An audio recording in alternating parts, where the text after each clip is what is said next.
Muy buenas noches, bienvenidos todos a la hora 22. Gracias nueva vez por acompañarnos. Recibo a Rodolfo Valentín Santos. Él es, como la mayoría de ustedes conocen, el director general de la Defensa Pública en República Dominicana. Realizan, lo he manifestado en este programa y en los medios que coordino, un excelente trabajo a favor del ser humano, a favor del respeto de los derechos de cada dominicano o cada persona que por la razón que sea guarda prisión, en lo que se puede denominar algunos recintos de estos como ergástulas. Como cada año, la Defensoría Pública ha hecho una interesante auscultación, recinto por recinto de esos que les he mencionado. Ha ido un equipo de la Defensoría Pública de República Dominicana para captar mediante imágenes y mediante la socialización con los detenidos, con los internos, la situación de esos lugares que durante todo el programa ustedes mirarán cuál es la situación. Nueva vez agradezco a Rodolfo Valentín que esté con nosotros en esta noche para hablar de ese tema. Bienvenido. Muchas gracias, Gregory. Quien está agradecido por compartir contigo y tu audiencia soy yo, porque de verdad que siempre la hora 22 ha mostrado interés en este tipo de casos, de procesos, en este tipo de informes y en este tipo de padecimiento de los cuales sufren seres humanos. Y la defensa pública en ese informe revela una realidad que la gente no está acostumbrada a ver desde el punto de vista de la dignidad y de los derechos fundamentales o el tratamiento que se le debe de dar a una persona, no importa el hecho que haya cometido. Claro. Y esté encarcelado. Gracias de verdad por interesarte en estos temas tan importantes, porque además es una disuasión también para los jóvenes en República Dominicana de que si cometen un hecho, un delito, en esas condiciones estarían ellos en una cárcel en República Dominicana. Lo interesante de todo esto es que la labor que ustedes hacen, la labor institucional y esta labor que vamos a tratar en el programa, que tiene que ver con el informe de la recopilación de información y datos que ustedes hicieron en 2022, va encaminada a que la responsabilidad de quienes tienen que buscarle la solución a esto, pues empiece a llegar. ¿Cuántos informes ha hecho la Defensoría Pública en ese sentido? Mira, la Defensa Pública, cuando nace la ley 277-04, que es la ley que tiene que ver con el servicio de asistencia legal gratuita y forma la estructura de la Defensa Pública del 2004. Generalmente este informe se hacía conjuntamente con el informe anual de la institución. Y el informe de carcelario que se hacía sobre prisión y detención tomaban unas 15, 20 páginas no más. Cuando yo entro a la institución, yo digo, esto es demasiado importante para que esto solamente se tome un solo capítulo dentro del informe anual de la institución. Y esto hay que revelarlo, y hay que denunciarlo, y hay que presentarlo, tanto a los medios de comunicación como a los órganos estatales que tienen que ver con el respeto a la dignidad y los derechos fundamentales de las personas. Cuando digo esto, son órganos rectores del Estado, ¿no?, que tienen que ver muy directamente con estas personas que están privadas de libertad. Un ejemplo de ello es salud pública, con el tema del suministro de los medicamentos y con el tema de las atenciones primarias a aquellos adultos mayores que están enfermos dentro de las prisiones. ¿La ley prevé ese aspecto para el Ministerio de Salud Pública o no? No lo prevé, pero yo digo que es una de las instituciones responsables a mantener la salud de esa persona privada de libertad. Entonces, ¿qué pasa con la defensa pública? nosotros no se nos permitía, Gregory, entrar cámaras y videos a los centros carcelarios. No se permitía. Entonces, por eso, este capítulo, dentro del informe anual, no tenía ningún tipo de relevancia. Y yo dije, vamos a marcar la diferencia. Y vamos a hacer que la sociedad dominicana, que los medios de comunicación, que los órganos rectores que tienen que ver con esta situación se enteren. Pero no solamente que se enteren, sino que pongan manos a la obra. Entonces, que sensibilicen. La defensa pública se sublevó, sí, entonces, y ya está entrando a los Entonces, recintos.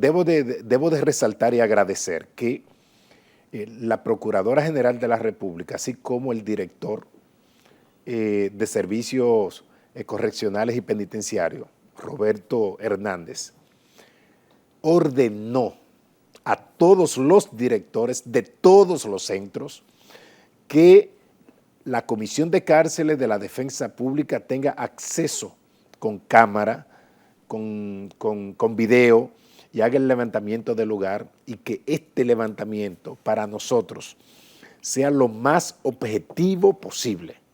Fíjate que dentro del informe tenemos también, resaltamos, ¿no?, que hay centros carcelarios donde hay jóvenes que están estudiando profesión. Hay centros carcelarios con una higiene extraordinaria. Hay centros carcelarios que sí se cumple con el fin de la pena, que es la reeducación, reinserción para los privados de libertad. Sin embargo, son los mínimos. Supongo que te refieres a los que pertenecen al nuevo modelo. Al nuevo modelo, yeah. Que de hecho se está poniendo viejo. Que de hecho, una de las... tú sabes que toda ley tiene una parte considerativa, que es la parte introductoria, para poder motivar la necesidad de crear la ley. Entonces, considerando, y esa es la parte introductoria de una ley. Y uno de los considerando de la nueva ley de servicios penitenciarios y correccionales es que ya el nuevo modelo a esta fecha no funciona. ¿Por qué razón? Dice que no funciona porque aquellos estándares que desde el principio se habían tomado en cuenta, entonces han desaparecido en su gran mayoría. Entonces, para ellos motivar la modificación de la ley 224-84, que era la ley que regía el régimen penitenciario. Entonces ellos, para motivar que era necesario modificar esa ley, entonces su parte considerativa decía que para poder modernizar y ajustar a las reglas de Mandela o ajustar al sistema interamericano e internacional respecto al tratamiento de los privados de libertad, se produce una nueva ley. Y esta nueva ley es la 113 del 2021. Pero lamentablemente esta ley tiene un sesgo. Estudiado por nosotros, tiene un sesgo. Y el sesgo que tiene esta ley es que en la mayoría de las veces establece que el reglamento regirá tal o cual situación. Sin embargo, a la fecha nosotros no hemos tenido el primer reglamento para llevar a la práctica los mandatos de esta ley. Y uno de estos mandatos es que será un solo régimen carcelario que sería de centro de corrección y rehabilitación, como si fuera el nuevo modelo. Pero ¿cómo es posible que nosotros tengamos una ley moderna, si se quiere decir, y todavía nosotros nos mantenemos sin la reestructuración física para poder aplicar la ley 113-21 sobre el nuevo régimen penitenciario? O sea, ustedes tienen un vehículo nuevo, pero sin embargo el motor no ha llegado o la carretera no está preparada. Exacto. ¿Y qué pasó ahí? ¿Se adelantó el legislador o el Estado, como muchas veces sucede, se queda retrasado, rezagado? Mira, yo creo que nosotros no podemos trabajar sobre la base de la emoción, porque hubo un proyecto sobre la humanización de los privados de libertad o los centros carcelarios. Entonces, concomitantemente se estaba trabajando esa ley. Yo lo que lamento es que al producirse la ley, no hubo consultas públicas para que esta ley fuera mucho más efectiva. Pero estamos acostumbrados a producir ley sin tener las estructuras. Fíjate que nosotros todavía tenemos 19 cárceles en el modelo tradicional o viejo modelo. Y de esas 19 cárceles tenemos unos 17.000 privados de libertad, que son las mayorías. Y de esos 17.000 privados de libertad, 17 privados de libertad, tenemos el 40% durmiendo en el piso. En el piso, en hamaca y en cartones. Entonces, esa es una realidad que se vive aquí en nuestro país. Nosotros tenemos como defensa pública 400 y algo de privados de libertad enajenados mentales, sin raciocinio, personas en esas condiciones. Y esa persona que tuve en la carátula del informe que nosotros presentamos es un privado de libertad que está recluido en La Vega, que padece esquizofrenia. Y miren las condiciones que está ese joven. No tiene ni siquiera la mínima condición de higiene allí, la mínima no la tiene. Y recibir la grata noticia de que está siendo trasladado al Hospital Psiquiátrico Padre Villini. Y de verdad que yo me alegro que esto pase. Pero, ¿y qué pasa entonces con los otros 400 y tantos? Exacto. En esa misma condición. Yo me alegro que esto pase, porque yo creo que mueve a la sensibilidad cuando se ojea este informe y se ven fotos de verdad inhumanas, degradantes, crueles, que no cabe en la cabeza de un ser humano que en un país que se supone que es social y de derecho esto puede estar pasando. Y no solamente las imágenes que tú indicas, Rodolfo, sino también el contenido, porque ustedes han cuidado bastante en describir lo que ustedes como testigos de excepción han encontrado en esos lugares. Entonces, yo de mi parte, que he tenido la satisfacción, entre comillas, porque es cruento tratar ese material, duele, me he podido dar cuenta que en todos los aspectos es inhumano, pero el texto que ustedes han descrito no podía ser más exacto, que siempre se quedará corto si uno tiene la oportunidad de ir a uno de esos lugares. Rodolfo, te preguntaba, ¿cuántos informes de ese tipo ustedes llevan ya?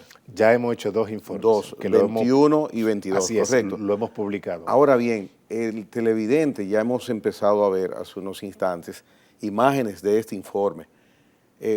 Pienso que ustedes son muy prácticos en cuanto a la mediatización positiva de lo que hacen y de lo que existe y lo que ustedes manejan en la defensa pública. El televidente que necesite, que quiera, que tenga interés en acceder a ese informe, ¿cómo lo puede hacer? Pienso que a través del internet puede lograrlo. Sí, así es. Mira, en todas las redes nuestras de la Oficina de Defensa Pública y en la página web, este informe está colgado, y en las redes sociales también, porque ha sido distribuido por todos los medios, ¿no? Y cuando se presentó en el Salón Augusto de actividades de la Suprema Corte de Justicia, se le entregaba una tarjetita a quien asistía, y la tarjetita con un código QR podía descargar sí. Y este código también está en la página web, donde cualquier persona puede descargar este material. Entrando a la página de la Defensa Pública. Entrando a la página de la Defensa Pública. Puede ser como referencia, ¿no? para examinar los derechos humanos, derechos fundamentales, para ver estadísticas, para ver cuántos enfermos y con cuáles tipos de enfermedades tenemos nosotros dentro de los centros carcelarios. Mira, la diferencia de este informe al informe pasado es que este informe iba a salir con unas 500 y tanto de páginas, pero iba a ser un poco imposible tratar de manejarlo, ¿no? Y nosotros quisimos reducir lo más que se pueda, y salió en 293 páginas. Fíjate que el volumen, ¿no?, de información que nosotros pudimos recolectar. Es para el doble de lo que se hizo. Exacto, para el doble de lo que se hizo. Y está diseñado de manera tal que cualquier persona que tenga en mano ese informe pueda ir al material que le interesa. Por ejemplo, nosotros este informe lo dividimos por región. Región norte, región sur, la región el este. O sea, todas esas cárceles por región y establecer una por una los padecimientos, los sesgos, ¿no? Y las necesidades de cada una de ellas, pero también dentro de los capítulos hablamos de las cárceles de mujeres privadas de libertad. Hablamos de los centros carcelarios, de los adolescentes privados de libertad. Pero hablamos también, y esto tiene que ver con el brazo social de la defensa pública. Gregory, si las instituciones no lo hacen, y el mayor fuerte de nosotros como defensa pública es la asistencia a personas en conflicto con la ley penal y los privados de libertad, si no hay un órgano que lo hace, debe alguien hacerlo. Y ese capítulo trata con talleres, conferencias, cursos y exposiciones sobre cuáles son los derechos de los privados de libertad, pero sobre todo también cuáles son sus deberes. Los defensores públicos todos los viernes de toda la semana obligatoriamente deben de visitar los centros carcelarios y contactar a los usuarios para informarle de cómo va su proceso, pero también poder coordinar la defensa técnica como defensor público y la defensa material, que es la de la persona que en conflicto con la ley penal. Y nosotros llevamos esa capacitación, ese capítulo, tú verás 500, 700 privados de libertad reunidos en un salón donde el defensor público, la defensora pública, el trabajador social que nosotros tenemos, le imparte talleres a esos privados de libertad, hablándole de cuáles son sus deberes, porque le pueden exigir a estos jóvenes en conflicto con la ley penal de que, así como ellos tienen derecho, están obligados a cumplir deberes, pero cuando tú como Estado le has enseñado a ellos cuáles son sus deberes. Ya, importantísimo. Entonces nosotros lo estamos haciendo como defensa pública. Entonces hay un capítulo apartado para ello. Y fíjate que no compete a la defensa pública esta parte, pero nosotros entendemos que hay un brazo social que cuando el Estado no responde a través de los estamentos correspondientes, entonces lo asumimos nosotros. Y hacer esto no nos pesa. No nos ¿Cuántos pesa. casos lleva la defensa pública en promedio permanentemente? Por ejemplo, Mira, hoy día, ¿cuántos casos ustedes tienen? Mira, en el 2022, perdóname, en el 2022, una pregunta muy importante, interesante. En el 2022 nosotros asesoramos 144,000 personas y entró a la institución 25,000 casos, 25,000. Fíjate que tenemos... Cuando dices que entraron 25,000, es que ustedes ya lo formalmente los asumieron ante los tribunales. Exacto, exacto. Y el tema de la asesoría es que nosotros tenemos ese capítulo abierto dentro de la institución que aunque tú seas víctima de algún hecho, nosotros podemos asesorarte en tu caso, en tu proceso, sin ningún prejuicio de que tú seas víctima y el trabajo de nosotros sea asistir a imputado. O sea, que y lo orientamos también. Te pregunto, para mayor clarificación de lo que has dicho, que es importante, yo tengo conflicto con la ley, estoy recluido, tengo posibilidad económica de asistirme de un equipo legal, pero aún así yo puedo requerir los servicios del defensor público para que me dé asesoría. Mira, ¿O no? No, ahí no. No, porque si tú tienes un equipo de abogados privados, ¿no? Si tienes un equipo de abogados, nosotros somos muy celosos para no inmiscuirnos cuando hay abogados privados que llevan casos. Y entonces esas 144,000 son personas, atenciones y que que 25,000 ustedes asumieron, sí. ¿Qué pasó con la defensa legal de esas 120,000 personas que no los asumieron? No, interesante la pregunta. Lo que pasa es que hay personas incluso que van con la mucha gente van buscando orientación. Y esta orientación nosotros se la damos. Por ejemplo, hay temas que competen a la Procuraduría, a la Fiscalía, a los tribunales de menores. Entonces, ese tipo de asesoría nosotros se lo damos a los ciudadanos que van. Por ejemplo, una víctima que dice, mira, yo estoy siendo acosada por un vecino. Yo no puedo pasar frente a él porque entonces vive acosándome, molestándome, me toca. Entonces hay personas que van y hacen ese tipo de preguntas. Y nosotros tenemos un equipo en cada oficina de abogados que esas personas lo orientan. Mira, si tú tienes alguna situación, y de hecho le pasamos número telefónico y direcciones hacia dónde deben de dirigirse para que le den asistencia. Entonces ese es el tipo de asesoramiento que no necesariamente hay que estar recluido. Exacto, hay que estar recluido o que corresponden a un usuario de la defensa pública o que corresponda, por ejemplo, a un usuario de la misma Fiscalía, del Ministerio Público, del Defensor del Pueblo. Por ejemplo, una persona puede ir a la oficina a buscar orientación de que tiene un ranchito o un pedacito de tierra y que un vecino está tirando, por ejemplo, basura hacia el lado donde le corresponde.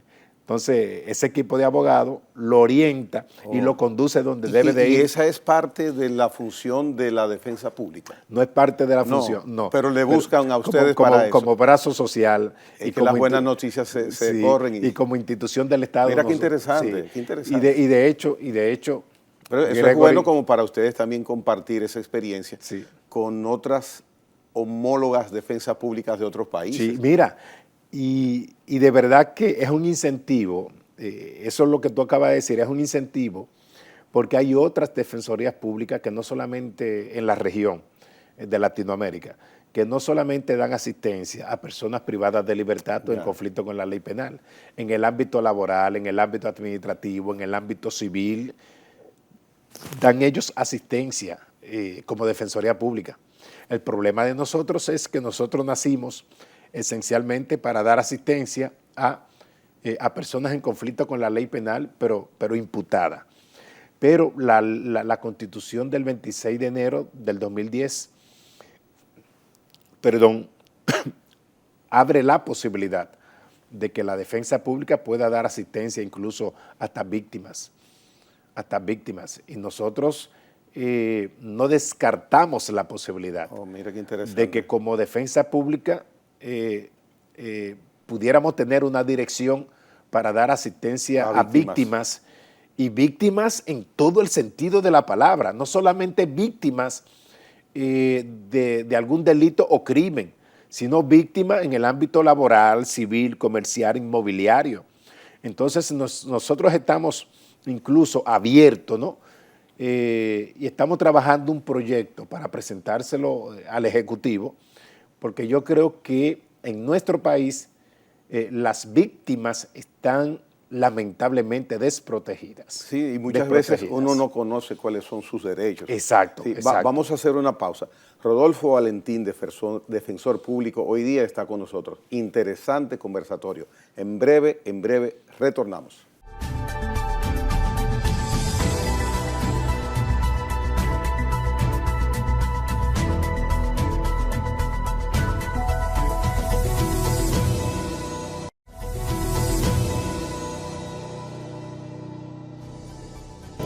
Rodolfo Valentín, ya con las imágenes que hemos visto, sumado a lo que has explicado y a lo que ya el televidente también tiene de conocimiento, porque ustedes, su trabajo no es de hoy, su trabajo ya la sociedad lo asimila, lo ha ido conociendo. Muchos de los televidentes, yo me sumo a ellos, nos preguntamos por qué no se corrigen esas desviaciones, esos irrespetos a la dignidad humana, porque aparentemente muchos de esos casos que hemos visto esta noche se resuelven con recursos y nosotros los televidentes y un servidor pensamos, pero aquí hay recursos suficientes para muchas cosas y no pienso que esos sean recursos que el país y las autoridades no puedan disponer para resolver gran parte de esto que hemos visto hasta ahora, ¿Por qué no se corrige? ¿Por qué se mantiene esa situación? Mira, Gregory, la pregunta que hace yo diría que es la pregunta del millón. Fíjate que hay un país mucho más pequeño que nosotros, que tiene la cantidad de habitantes un poquito menos que la mitad que tiene República Dominicana, y resolvió el sistema carcelario en 7 meses. ¿Sí? Y tiene unos 40.000 privados de libertad. Más que nosotros. Y en 6 meses lo resolvió. ¿Qué país es ese? El Salvador. Oh, ya. Y lo resolvió en 7 meses. Yo creo que lo que nos hace falta a nosotros es determinación y sobre todo responsabilidad. Y entender qué es la dignidad. Y entender qué son los derechos fundamentales. Y yo creo también que como funcionario, como ciudadano, de los distintos estamentos que tienen que ver con la prisión, es ser mucho más sensible al dolor humano, al padecimiento humano, porque una sentencia no te condena a ti a dormir al lado de una letrina con heces fecales y orina o con cucaracha. Ninguna sentencia condena a una persona a padecer esa situación, importando lo que haya hecho, porque ya está detrás de la reja, ya está cumpliendo. Y aunque no esté cumpliendo, donde el 65% de la población carcelaria es preventivo, no tienen condena definitiva. Pero yo creo que hace falta determinación. Y déjame decirte algo, no es un tema de la Procuraduría, no es un tema de dirección de prisiones, no es un tema de este gobierno, no. Porque tenemos décadas padeciendo con esa situación. Entonces, ¿qué es lo que hace falta? Una orden. Lo que hace falta es determinación.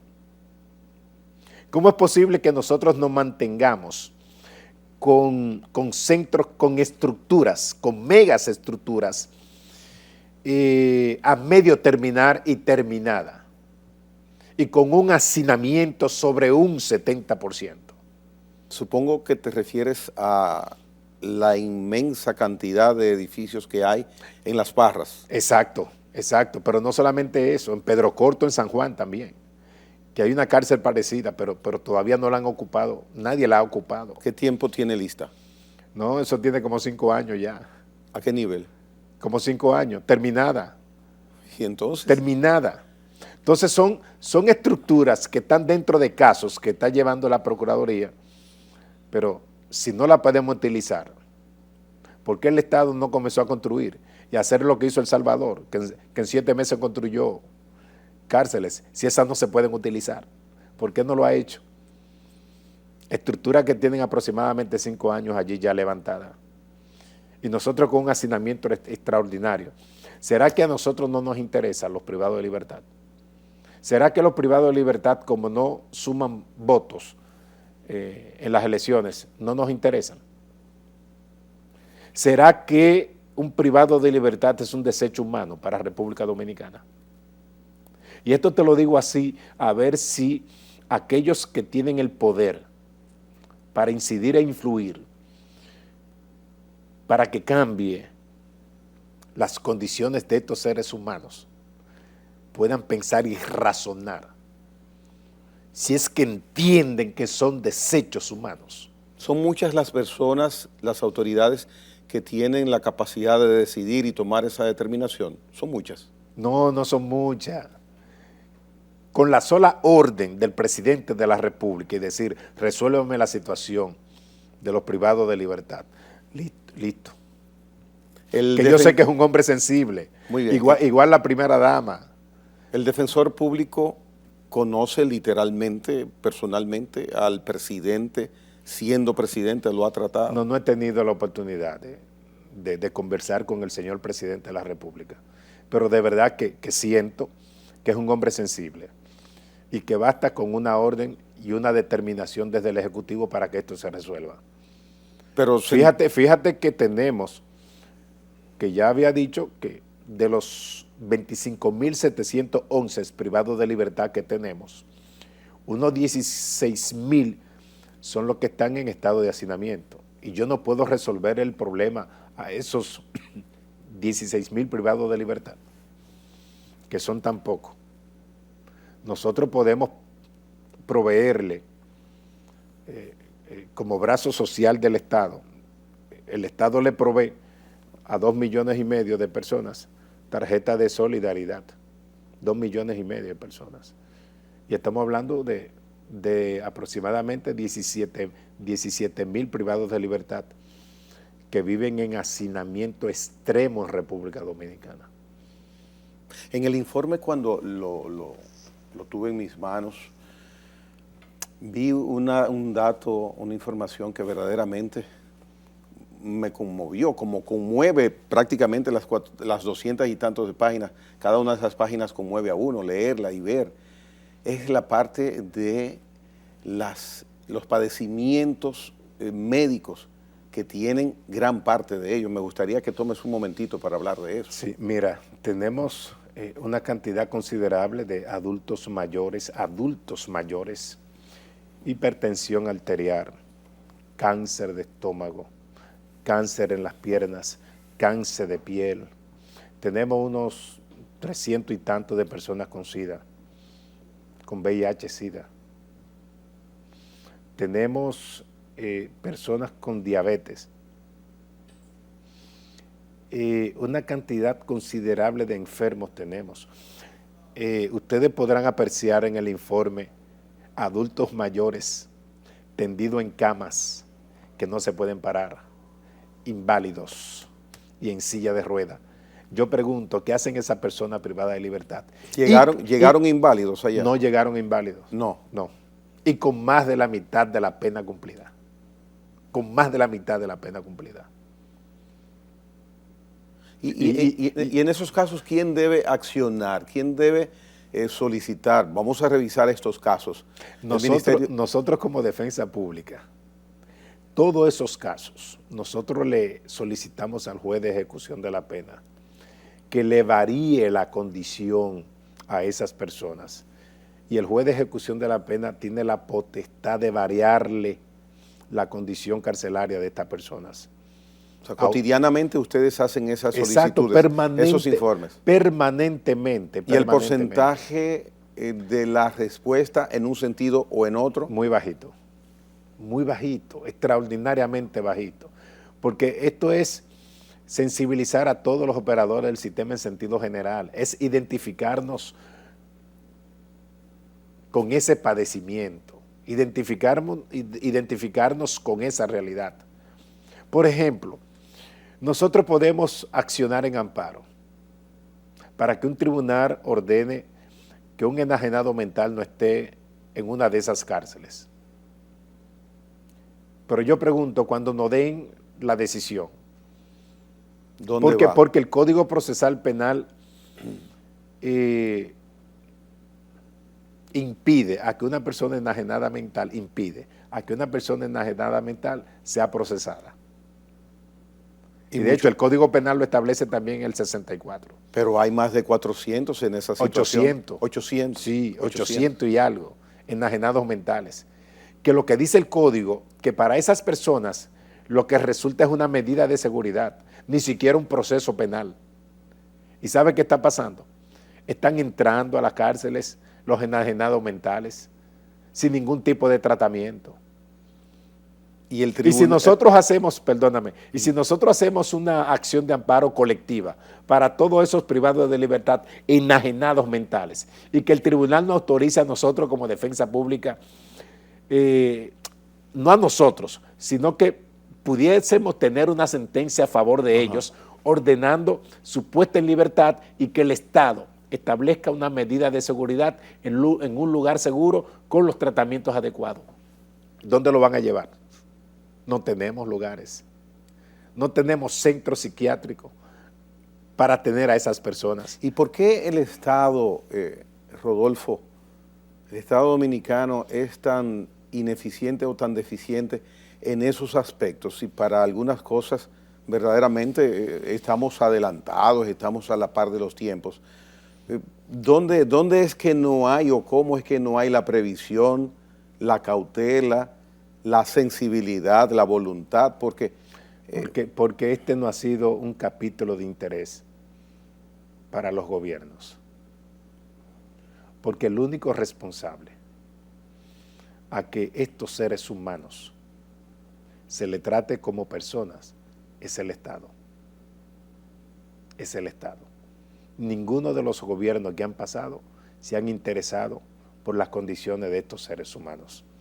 Y fíjate que, iniciando por el artículo 5 de la Constitución de la República y terminando en el 61, en el 78, dice que el Estado se fundamenta en el respeto a la dignidad de la persona y que los poderes públicos están obligados a llevar a práctica dicho respeto, el respeto de los derechos fundamentales, con una constitución de avanzada, una de las mejores constituciones que tiene Iberoamérica, se llama la de República Dominicana, cuando toca derechos fundamentales, derechos sociales, culturales y de medio ambiente. Sin embargo, no ha sido interés de ningún gobierno lo privado de libertad. Yo te acabo de decir que sale en el 2021 una nueva ley que tiene que ver con el régimen penitenciario. Pero inaplicable. Pero inaplicable totalmente, inaplicable, que une los dos modelos. Y yo puedo aquí venir con un discurso, con los conceptos que trae esta nueva ley. Sí.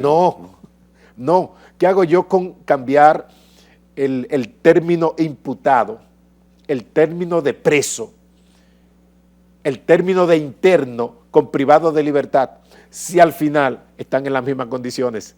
¿Me entiende, Gregory? Claro.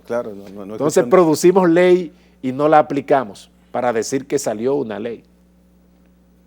Que salió una ley. O sea, inmediatamente una persona, infractor primario, lo envían por 3 meses, por 6 meses, por lo que sea, prisión preventiva. Este joven se reúne en una ergástula, como tú dijiste, aquí lo envían sin tomar en cuenta la segregación.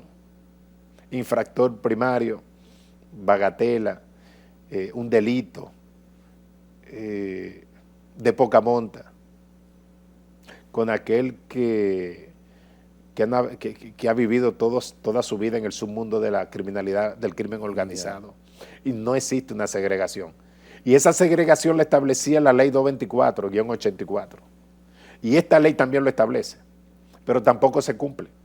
El infractor primario está con los condenados a 30 años, a 20 y a 15, definitivo. Entonces no existe una segregación. Es una doble condena a muchos. Totalmente. A muchos condenados. ¿Cómo tú me puedes exigir que no haya reincidencia cuando tú a mí no me brindas las condiciones para yo cambiar mi comportamiento, para cambiar mi conducta? Porque yo creo mucho que el hombre puede cambiar su conducta. Yo cuando estaba en pleno ejercicio como defensor público, yo tuve muchos jóvenes que con un simple consejo no volvieron jamás a delinquir y están trabajando, están estudiando, se hicieron profesionales, y para mí es de mucha satisfacción que todavía me llaman, me buscan y me dicen: Valentín, óyeme, se puede, podemos salvar. Yo creo que la 3/4 parte de los jóvenes que están privados de libertad lo podemos salvar. Es que el Estado no se ha preocupado de decirle a ellos: ustedes son importantes para nosotros y lo vamos a acompañar a cambiar, lo vamos a ayudar. Ustedes vienen de familias disfuncionales, ustedes vienen de ser criados, nacidos y educados en la calle y en el submundo de la miseria, pero nosotros lo vamos a ayudar. El Estado no es capaz de decirle eso a esos jóvenes. Jóvenes que nunca, Gregory, han recibido un consejo de nadie, sino reproche, sino persecución, imputación, acusación. Y el tratamiento que se le da a esos jóvenes, incluso hasta desde los destacamentos, es que son desechos, es que son parias.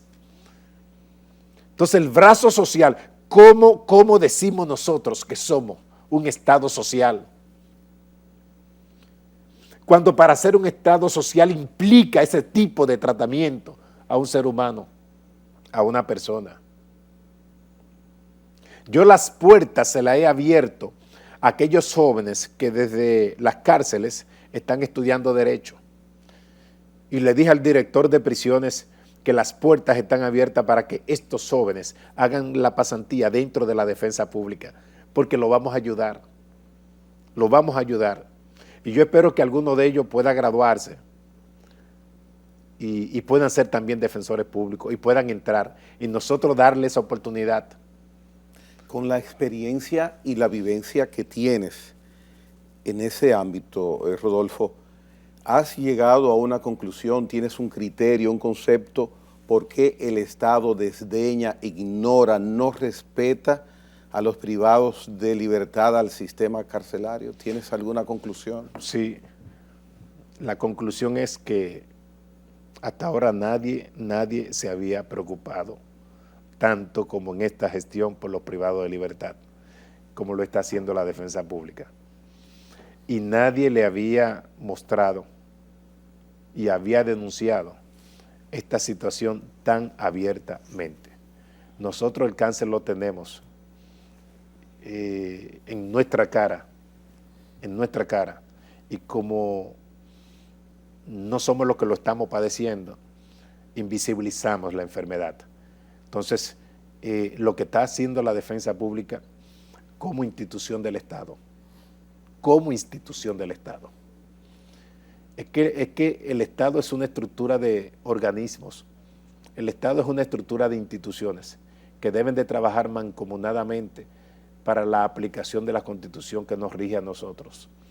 Y yo creo que desde la defensa pública aportando un granito para que el Estado, es decir, las demás instituciones, no invisibilicen una realidad que estamos nosotros padeciendo y que mañana los organismos internacionales luego nos reprochan.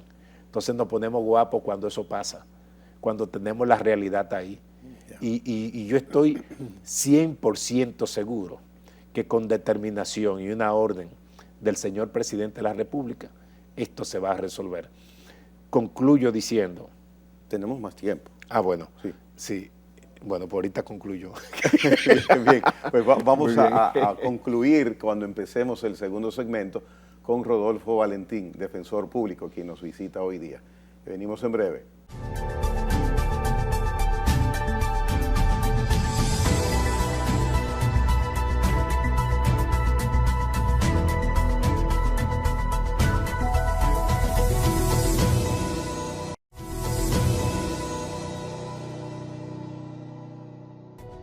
Bien, nos quedan unos cuantos minutos. Quisiera, Rodolfo Valentín Santos, defensor público, ustedes hace tiempo en la defensoría, en la defensa pública, estaban necesitando, requiriendo lo que les correspondía, que era institucionalmente una autonomía. ¿Se ha logrado eso, tengo entendido? Sí, mira, es una buena noticia que tengo para darle a toda la ciudadanía, a tu espacio. Y es el hecho de que la defensa pública obtuvo una decisión de parte del Tribunal Constitucional, la 0056-2022, y es que ratifica la autonomía de la institución. Y esta decisión dice que ninguno de los poderes clásicos del Estado puede incidir en el trabajo que realiza la defensa pública, que tiene que ver sobre el derecho fundamental del derecho a la defensa. Y esto es una vez más que ratifica, ¿no?, la solidez de la defensa pública como institución autónoma del sistema de derecho de justicia en República Dominicana. Y esto es tan importante que en la ley de gastos y presupuesto de este año, a partir de enero, salió la defensa pública ya como el sexto órgano, constitucional en República Dominicana. Y esto es para nosotros de suma importancia, porque la decisión dice que no puede haber ningún tipo de injerencia ante el servicio que se brinda a una persona respecto al derecho a la defensa que tiene. Entonces, nosotros hemos venido trabajando este año ya con una reestructuración del organigrama. Y de hecho, esta sentencia hizo que los órganos que tienen que ver con el presupuesto ya no pasen el presupuesto de manera directa a la defensa pública. Anteriormente lo recibíamos a través del Poder Judicial, hasta el mes de enero lo recibíamos a través del Poder Judicial.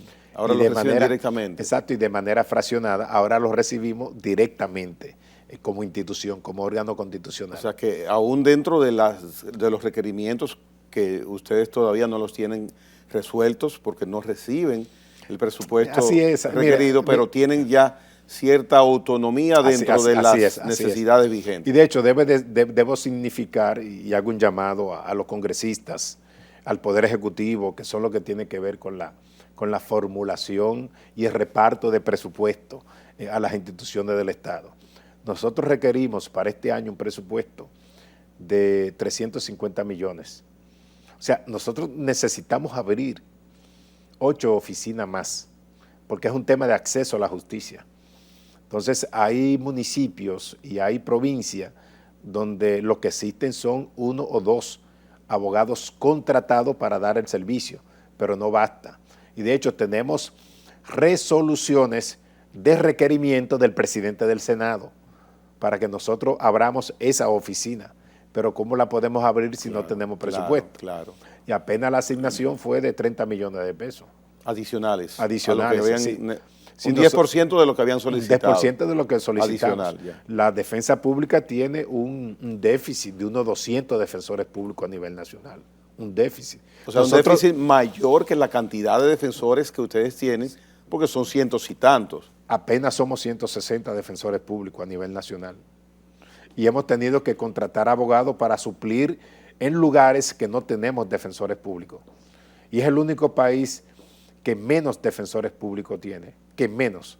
Fíjate que Costa Rica es mucho más pequeño que nosotros y tiene unos 700 y algo de defensores públicos. Wow. Y nosotros apenas 160.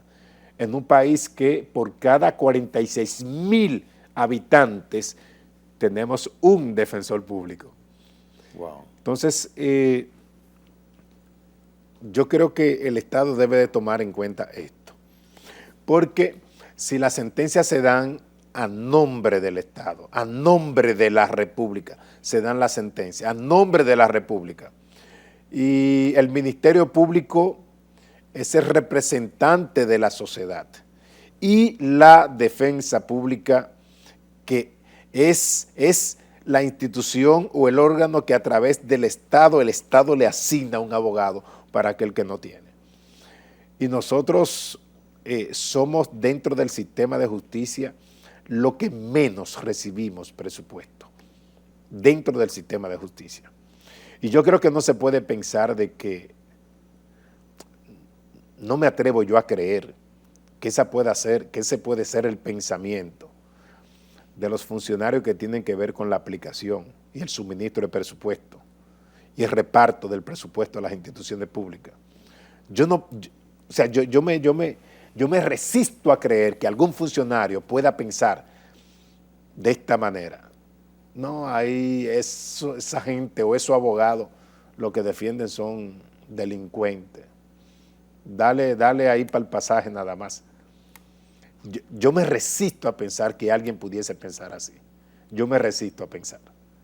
Porque es a nombre del Estado que se le provee un abogado a una persona en conflicto con la ley penal. Sin embargo, quien oye tu relato le queda inmediatamente y se abre una duda, ¿verdad? Porque vuelvo a mencionarte una palabra que fuera de cámara te dije, o sea, todo esto lo que destila esa ignorancia del Estado hacia el sector carcelario, hacia el detenido, es un alto grado de indolencia, no puedo decir otra terminología, eso es lo que me sale, huele a indolencia, lamentablemente. Por eso yo no me resisto, Gregory, a que de verdad que exista el Ministerio de Justicia.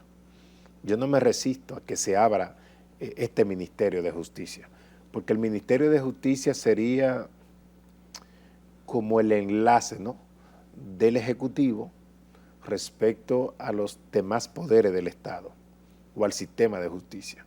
Y yo creo que el Ejecutivo entendería mejor la función de los órganos de justicia a través del Ministerio de Justicia.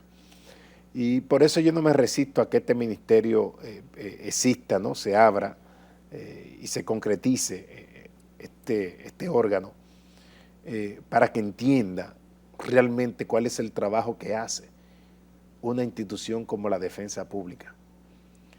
Y fíjate que nosotros no defendemos delincuentes, nosotros defendemos personas en conflicto con la ley, porque una cantidad considerable de personas que nosotros defendemos resultan absueltas, resultan descargadas, claro. Resultan de que no cometieron los hechos. Porque para que el Estado tenga un equilibrio en el ámbito de justicia, debe de haber alguien que persiga, que acuse, que impute y que solicite encarcelamiento, que solicite. Pero tiene que haber una institución que supervigile las garantías del debido proceso, que supervigile la aplicación de la ley, de la norma procesal. Y quien supervigila este aspecto desde el Estado es la Oficina Nacional de Defensa Pública, que a pesar de que tiene un órgano persecutor, que es el poder represivo del Estado, que es el Ministerio Público, y pertenece al Estado, independiente, pero que el Estado también tenga esa institución, que vele porque aquella institución no se exceda en sus atribuciones respecto al debido proceso y las garantías constitucionales. Y la Defensa Pública vela para que el Estado respete el debido proceso desde esas entidades. Entonces, para que exista ese Estado social y de derecho, debe de existir por obligación ese equilibrio. Pero el equilibrio también debe de estar en ¿qué? Estado dominicano. El equilibrio debe de estar también en que si usted le aprueba un presupuesto adecuado a la Procuraduría General de la República, también ese presupuesto apruébelo a la Defensa Pública para poder mantener ese equilibrio. Fíjese que el poder represivo del Estado tiene una serie de agencias investigativas que no tiene la Defensa Pública. Y la ley y la Constitución habla del principio de igualdad de las partes y que las partes puedan pleitear con las mismas herramientas. Y no pasa con la Defensa Pública versus Procuraduría General de la República o Ministerio Público. Entonces, se ve y se puede percibir que hay un desequilibrio en ese sentido, en ese sentido.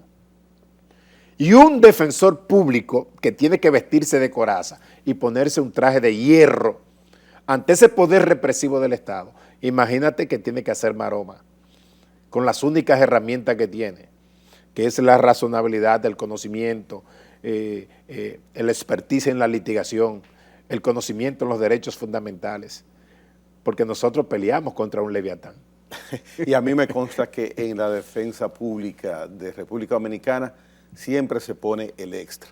Así es. Rodolfo Valentín, gracias por estar en este lado de defensa de la sociedad.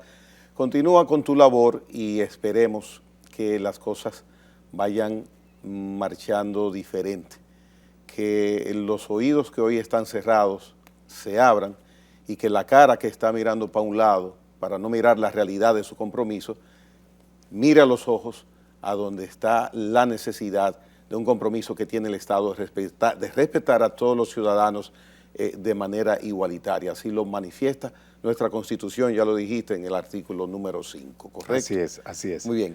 Hoy ha estado con nosotros el defensor público, Rodolfo Valentín Santos, agradecido de que haya compartido con nosotros las vivencias y los esfuerzos que desde esa institución se hacen a favor de un segmento de la sociedad que necesita asistencia y que ellos, con el trabajo que realizan día por día, pues dan lo mejor de sí. Mañana les esperamos nueva vez en la hora 22. Hasta entonces.